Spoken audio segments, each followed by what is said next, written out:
These heads, human heads, hang on the veranda of a dark longhouse far up the River Eye in the interior of Sarawak in Borneo. Chieftain Jim Boone, like all other darks, is no longer a headhunter, though during his youth he did take heads. He's carrying one now.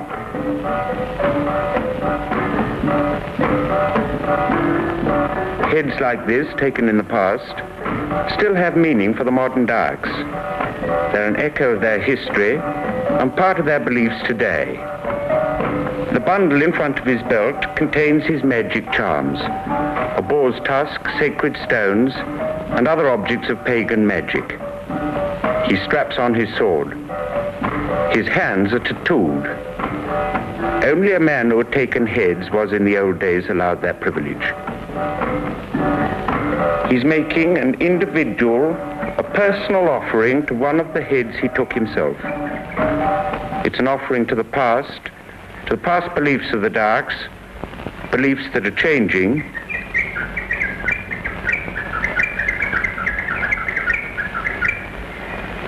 He pours out drinks to the spirits and drinks himself. He makes offerings of food. Plates of rice, eggs, and vegetables are set out. This is a ceremony to propitiate the spirits.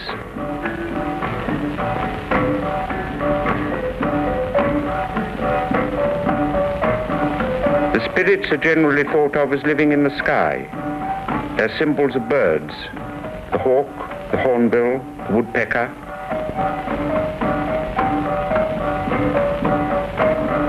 He puts the offering out in the open.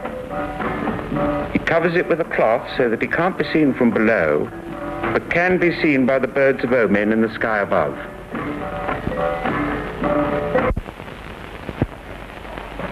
A longhouse is really a village, maybe a whole day's journey from one longhouse to the next. As many as 30 or 40 families may live under a single roof. The whole building is raised off the ground on stilts as a protection against snakes, scorpions, and floods, and also to prevent the domestic pigs from getting in. At each end is a single log ladder, and inside take place all the activities of ordinary village life. This woman is carrying her child down to the river. Children amongst the darks are carried for 2 or 3 years and suckled for even longer than that. The longhouse is always built beside a river, for rivers are the chief means of getting about in this huge wild country, and they're also used for collecting water, bathing, doing the laundry, any other domestic things. As far up the river as this, there aren't any crocodiles, though lower down there are, and so the people, while they're bathing, they're perfectly safe.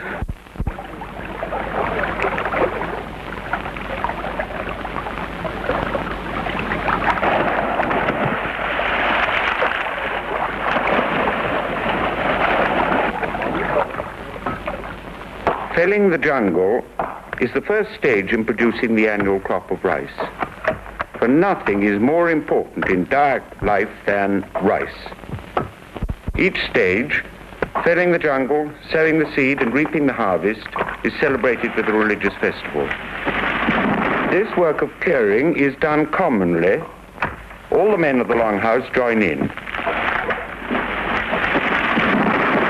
The farms eventually will be tended and cared for by individual families. Each year, new areas of jungle are cleared, and at the end of each season, the old farms are left to revert to the jungle, and they may be left to lie fallow for 10 or 20 years.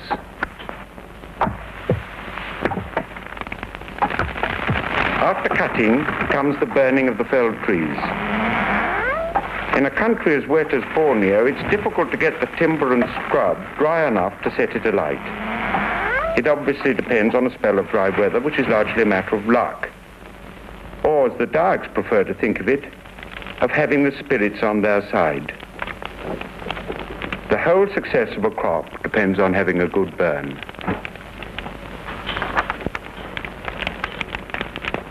This family clearing of about 10 acres has had a fairly good burn.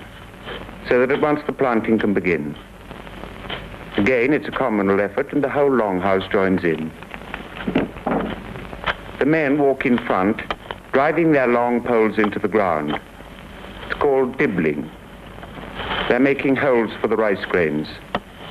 A difficult job through all the half-burnt litter of branches and scrub that have been left lying about. The women follow, flicking in rice grains, flipping them very skillfully into the holes. It needs a trained hand, and it's surprising how very rarely they miss. However far the rice fields are from the village, and it may be 10 miles, in the evening they all make their way home down the river. For miles the rivers may be calm and placid, then suddenly break into fierce rapids.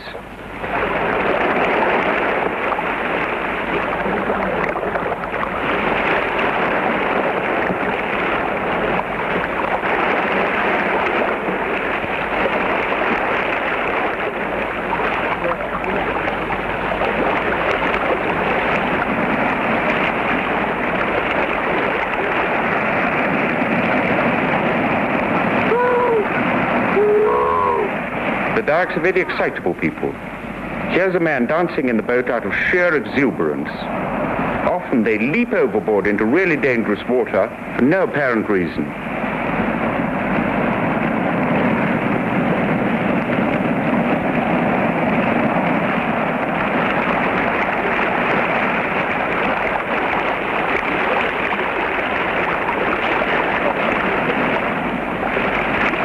Every year, boats upset or crash into the rocks and people get drowned. There are whirlpools and strong undertows, and the river here is probably 10 or 20 feet deep. It doesn't seem to worry them as they go yelling and shouting with delight.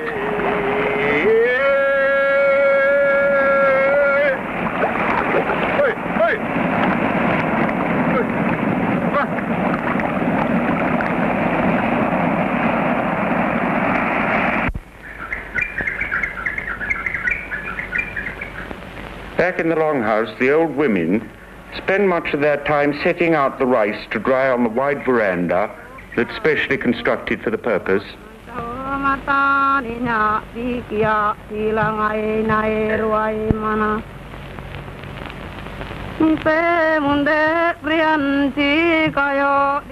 They must spread it quite thinly to let the sun get at it. Otherwise, the rice would soon be spoilt in a very damp climate like Borneo. The chickens can get at it too, and another job for the old women is to scare the chickens off. The dried grain is then pounded by the young women. The object is to get the husk off, otherwise it simply couldn't be eaten. Some prefer to grind it. Then the rice is taken out of the mortar by hand. Rice is eaten 3 or even 4 times a day. Alone it would be dull, and many of the jungle vegetables are collected to go with it. One of the most popular of these are bamboo shoots, which grow wild all over Borneo. The fresh shoot of a young tree like this makes a delicious vegetable, either raw or cooked.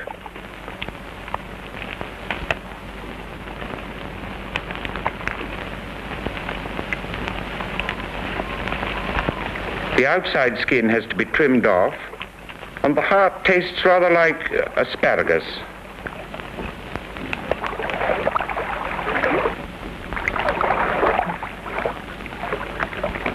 The river has fish, the jungle its game. Cooking is easy, even in the open. You chop off a section of bamboo, and then you chop up some of the food on leaves and sprinkle salt all over it. You stuff the food into the bamboo and simply put it on the fire.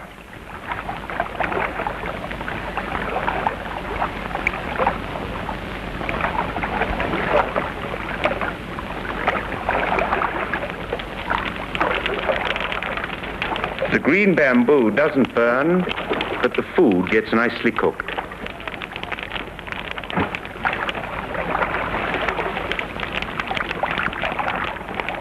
The Dayaks are one of the few people in Southeast Asia who can make all their own clothing, and they specialize in ceremonial blankets. They start off by collecting various leaves, either pineapple leaves or certain kind of palm, such as you see here, and this little girl is putting the leaf out in the river to get it clean. Meanwhile, her elder sister is preparing the dye. And her mother is stripping down some leaf that's already been cleaned with a fine wooden comb. The dye comes from the bark of a tree.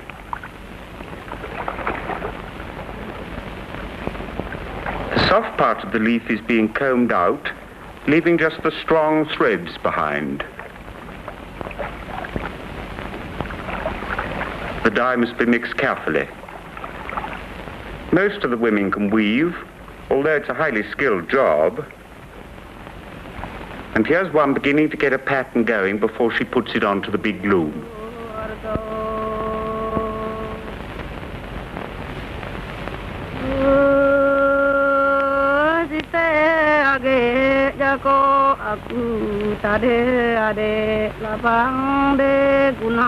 Now some strands are being prepared, dyed red, and they'll be dried out in the sun. These strands will be used for tying patterns into the woven material by a method that's known as ikat. In ikat, you dip the whole cloth in sequences, part of it blocked off each time into different colors to get the pattern. It's a very difficult, complicated business.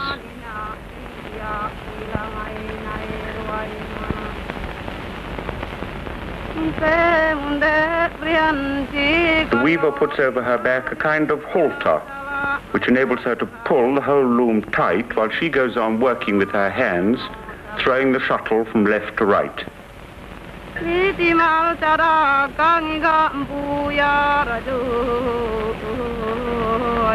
This is the result. This is a ceremonial blanket. It's very thick, almost as thick as tweed, and extremely strong. This is a traditional, old design that has human headhunting associations.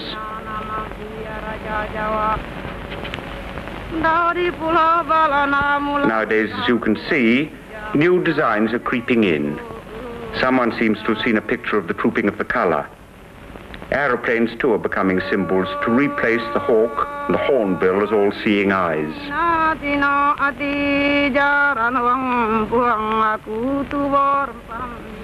The favorite Dayak sport is cockfighting. Here the boys are only letting them spar. In a real fight, the cocks have huge, long, vicious spurs put on them, and they fight to the death.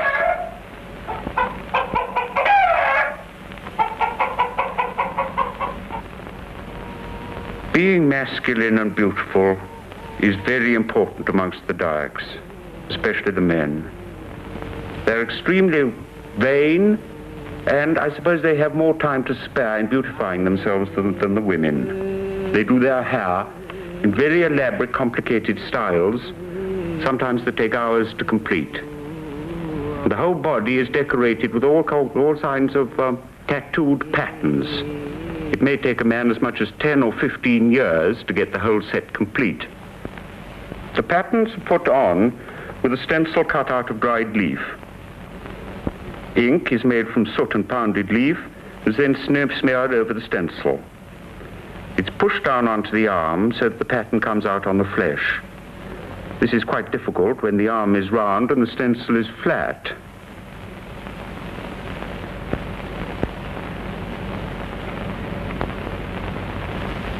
The parts of the pattern that fail to come out clearly are touched up with a small brush.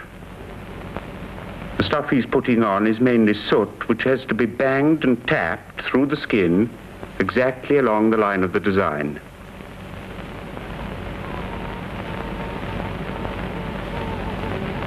Now the tattooer is tapping over the whole pattern with a thorn needle dipped into ink. He's tapping just strongly enough to break the skin and allow the ink to penetrate.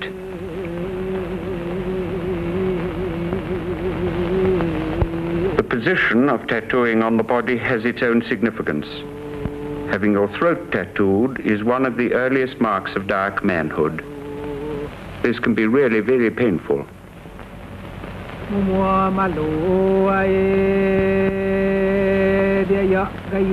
In this case, the stencil can't be fitted onto the throat, and the pattern has to be drawn by hand.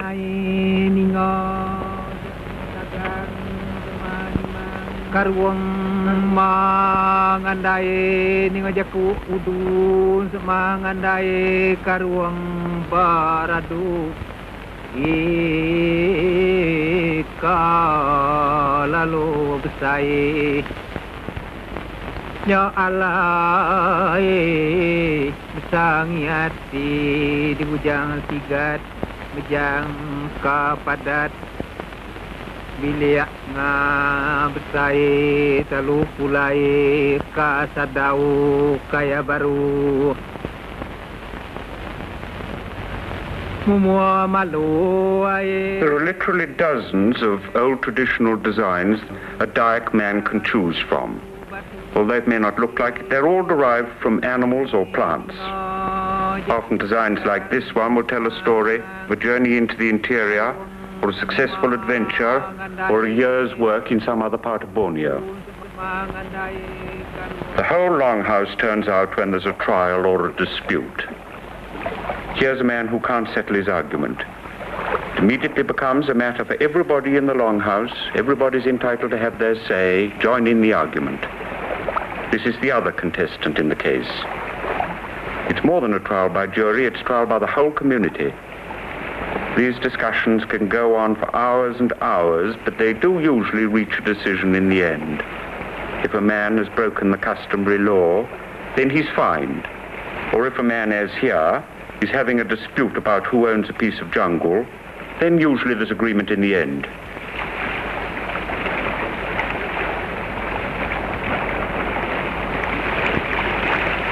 But if they can't reach agreement, then the old traditional method was to hold a trial by water.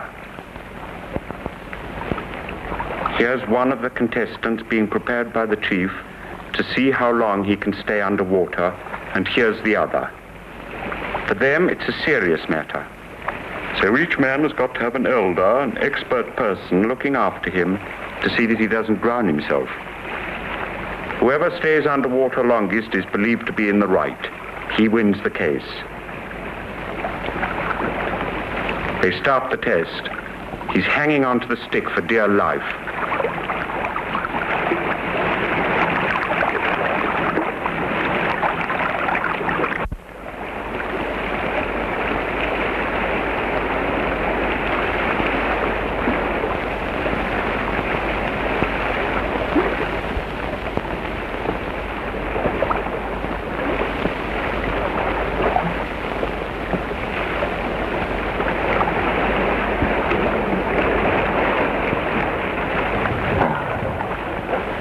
Now this man has stayed underwater for so long that his friends have to drag him out of the water, lug him onto the beach to try to revive him.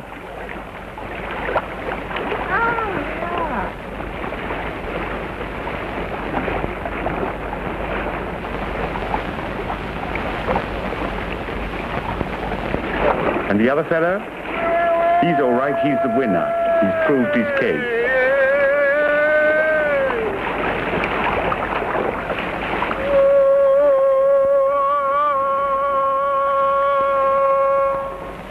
The rice in the jungle clearings takes about 6 months to ripen. Then the families turn out to harvest it. They cut off only the ears with tiny knives. With luck, there'll be enough food for the whole of next year, 4 times a day. If there's not enough, it'll be near disaster. But this year, there's been a good harvest and everybody's delighted.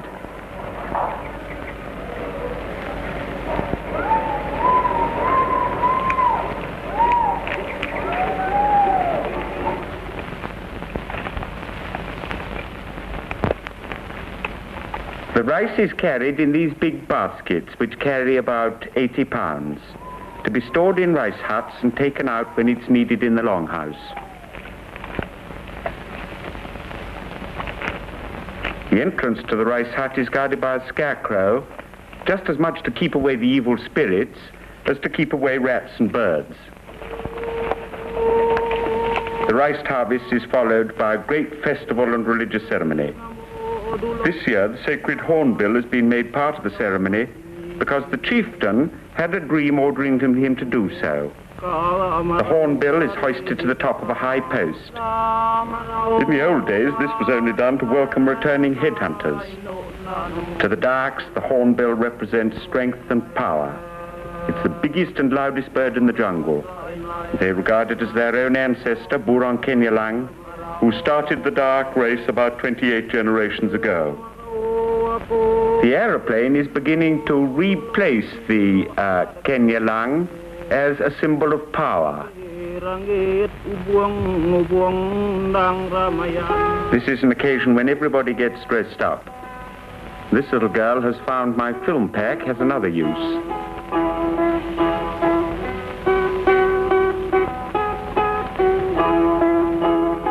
This is a chance for the women to beautify themselves as elaborately as their menfolk.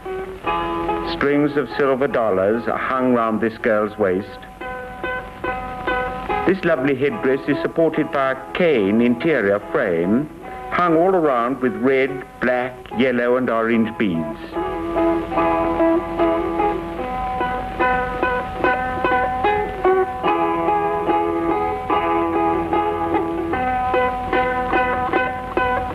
These bangles are made of silver.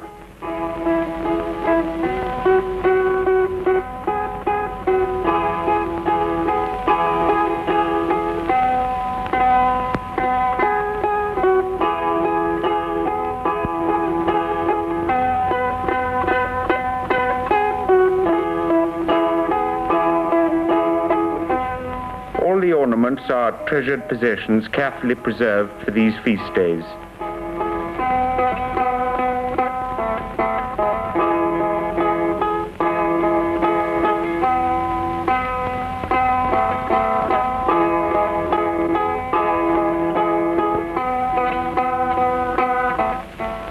When everybody's ready, they go down to welcome the guests coming in from other longhouses. The men carry shotguns to welcome them with bursts of fire, and the women beat gongs to prevent the omen birds from hearing any disrespectful remarks that the children may make. The guests are on their way. And they bring with them, of course, their fighting cocks. It may take several days of traveling along a river like this for neighbors to arrive at the scene of the party.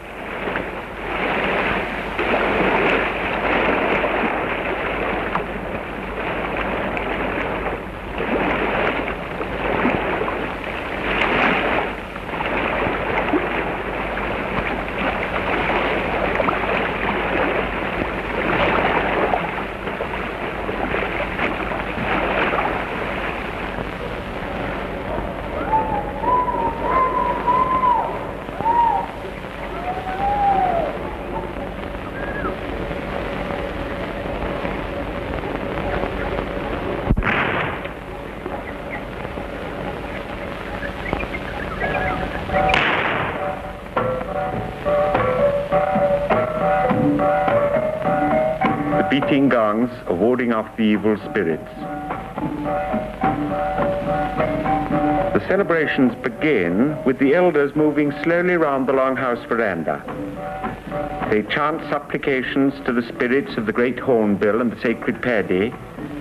Again, noise is important in attracting the good spirits and driving away the unwelcome ones.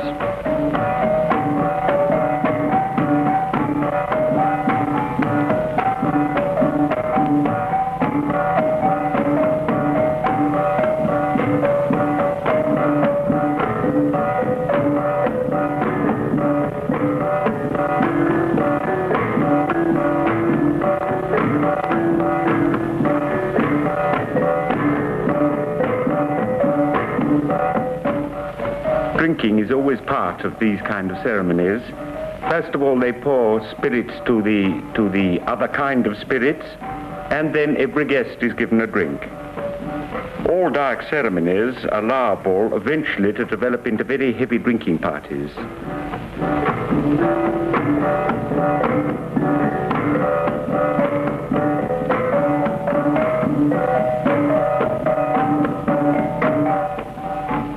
moments of gaiety and moments of seriousness. This is serious again, as one of the elders circles all the guests present with a sacrificial cockerel. Again, it's to propitiate the spirits. Eggs, rice, a little drink are put out as offerings, and the old man gives thanks for the good harvest and prays for the same again next year.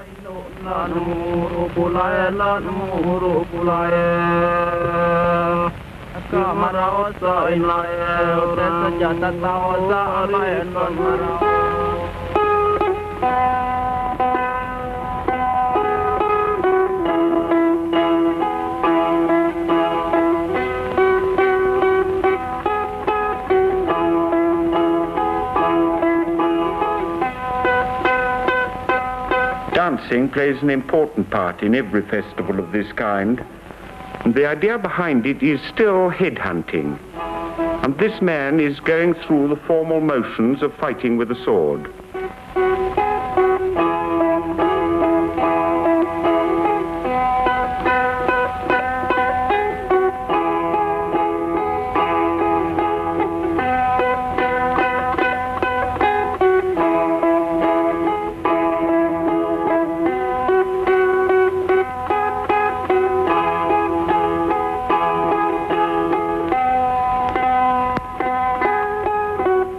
As anywhere else, the children like to imitate their elders and make fun of the serious.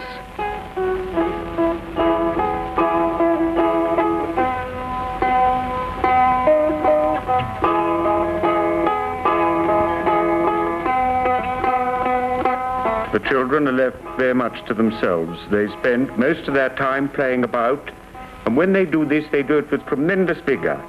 They throw themselves into it without restraint. They play their games hard, at times dangerously hard. And although they often hurt themselves quite badly, you never hear them cry.